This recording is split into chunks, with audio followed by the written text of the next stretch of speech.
Welcome to the Rick Ellis Real Estate Show, trying to make sense of this crazy Arizona market. And this is the day that I give you a weekly market update just to see what's trending and what's changing.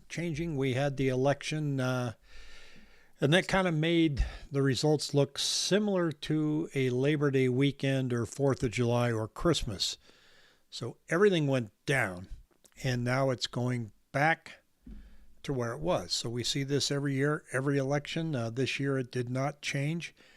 But there is a surprise to me that's going on in the market, and that is we are bucking a trend, and we're bucking a trend right here in active listings. And the reason I say that is year after year, our new listings, our active listings, go down during the holiday season. And so far, 2 weeks into where I thought I would start to see this turn, I'm not seeing it. So that's why I like to look at the numbers all the time and try to see where it's going. We're up to over 22,000 listings now. And so what I want to look at is I want to look at how many new listings we're getting. And I suspect when I track new listings, I pull off canceled listings and expireds because they're no longer there, so they're no longer new, right? So that gives you the trend line that shows how many listings are being pushed onto the market. So in other words, I can put 3,000 of them out there, but if I take off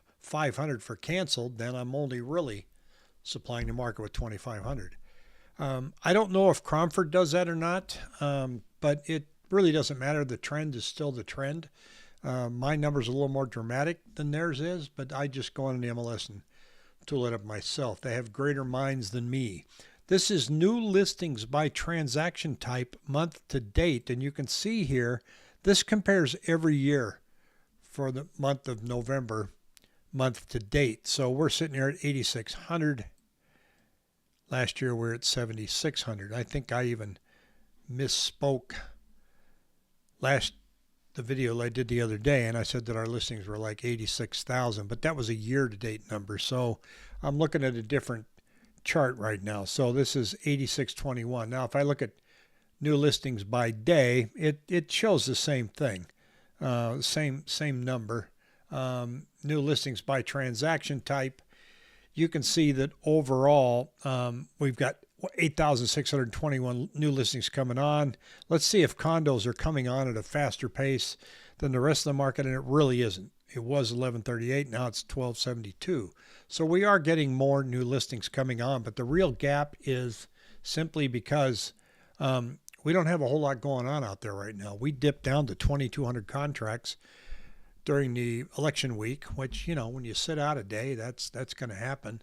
But our pending listings overall are right where we were in 2023. So that is going to continue to slide down. You can see here that we're exactly where we were last year, and we're going to dip down slightly. You can see 2021 pending listings were way up here. But the fact that we have so few transactions going under contract continues to feed the number of homes for sale.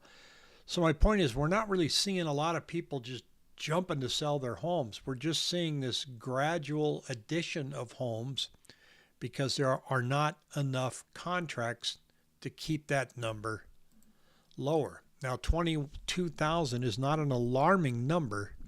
It is a number when you compare 22,000 to 2,400 contracts on a week. That does soften prices. And you can see here on our price changes that they've gone up a little bit, price reductions, 2,000 in this past week of November 3rd. And right here is our average day on market monthly sales are pretty much flat, sitting at around 71 days. What you really want to look at too is when you look at price reductions, you want to concentrate and say, okay, let's talk about average sales price for a moment, because we had a great comment from one of our viewers this week, and he said, if you're going to price your home in this market, he said, I suggest, and this may be good, may not be good, totally up to you, price your house at the 2019 level and then add to it what would be normal appreciation, and that's where you should come in. Now, a lot of people are pricing coming in too high, even though they have a lot of equity. Now, there are people that purchased in 2022 for reasons that I don't know, trying to sell now in 2024, you're going to have a problem. You're going to have a problem recouping any equity that you had because we've only, we're still not going down. Average sales prices are up like 2.1%. So we're not seeing things slide down, but we are still seeing aggressive pricing for new listings, and that has not worked its way into the market yet.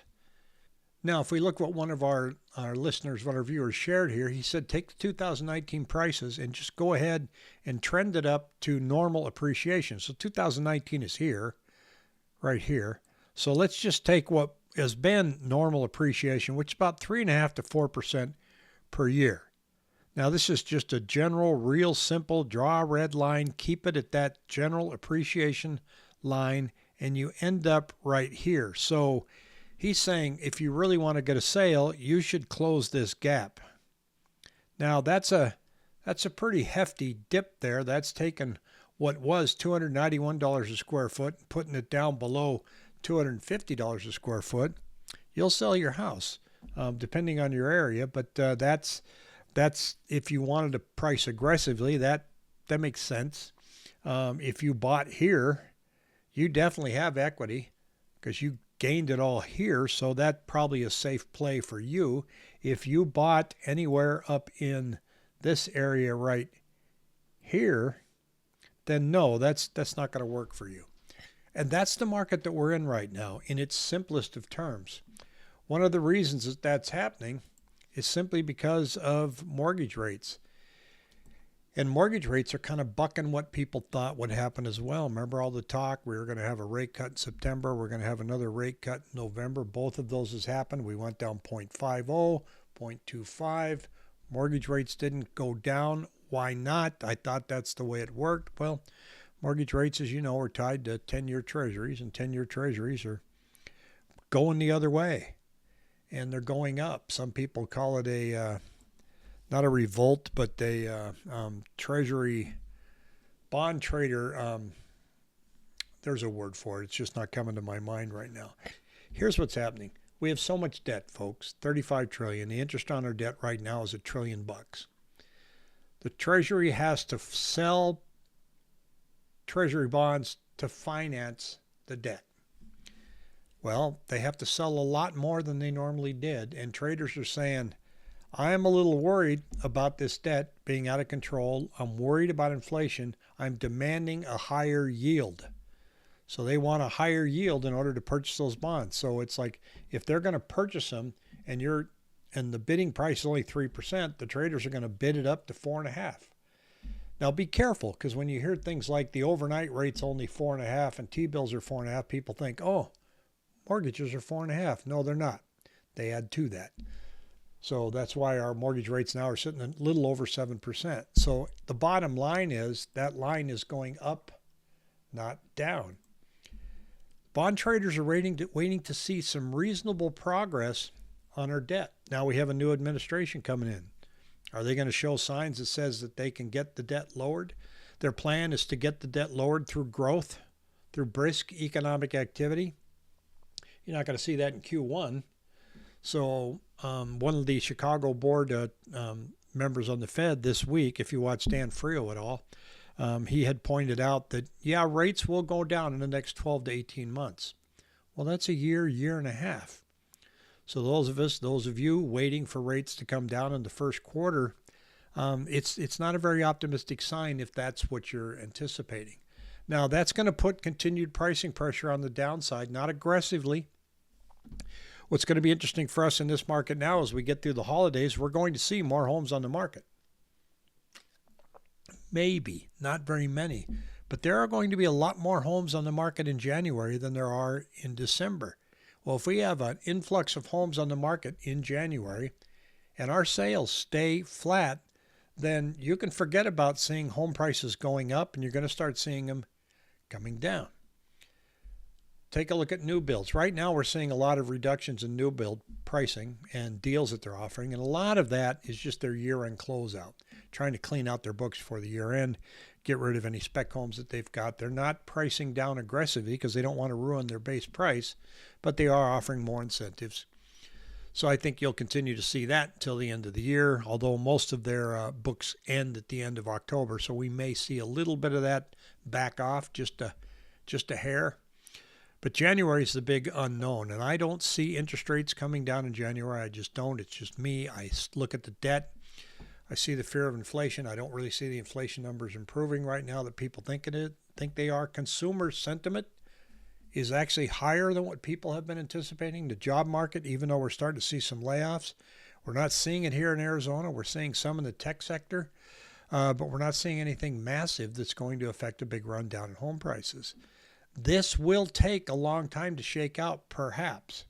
I can't guess out that far. I was asked this week where I thought new home prices were going to be in the next 6 to 12 months. I honestly don't know. There's too much at play. I got to go back and look and see what the inventory is as far as in relationships to how many permits they built or how many permits they pulled and how many homes it looks like they're going to build. But even then, it may just be an exercise in futility. So looking ahead now to the end of the year, you can clearly see that we're bucking the trend and we've got more homes coming on the market than I certainly thought we would see. 27,000 is usually considered normal for our market, but after the population increase that we've had, 27,000 I would say is not normal. 4 months of supply to 6 months of supply is normal, and we're still below 4 months supply of homes, which is the number of homes on the market divided by the number of sales that you have. It takes 4 months to get rid of the existing inventory. If we got up to 6 months supply and somebody tried to tell you that was normal, you're going to think they're nuts because it's going to seem like we're flooded with homes. I know I told the story last week. I was talking to a guy on Sun Lakes. He goes, I was told we have a record number of homes on the market. And I said, well, you have 109. And record is 323 in 2006. And he goes, after the crash? I go, no, before the crash. That's why the crash happened. There were way too many homes. Financing stopped. And as you look at these numbers now and you look at the interest on the debt, you look at home sales start to slow. Remember, we don't have that component of lending freezing. That's what made us fall off a rock in 2008. Lenders were having to call their buyers and go, I can't fund you this week. What? They've cut off my funding. What do you mean they cut off I can't get the money. Lenders closing down right and left. Lehman Brothers collapsing. We don't have that right now. Will we? Who knows?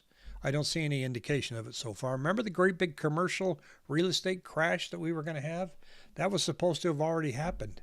And the vacancy rates expanding. There's been a lot of refinancing going on in that market. And we haven't seen that crash happen yet either. So a lot of predictions out there, a lot of reality. So we just keep watching it here on a weekly basis. And if you have any questions, please shoot me an email at rick@rickhelps.com.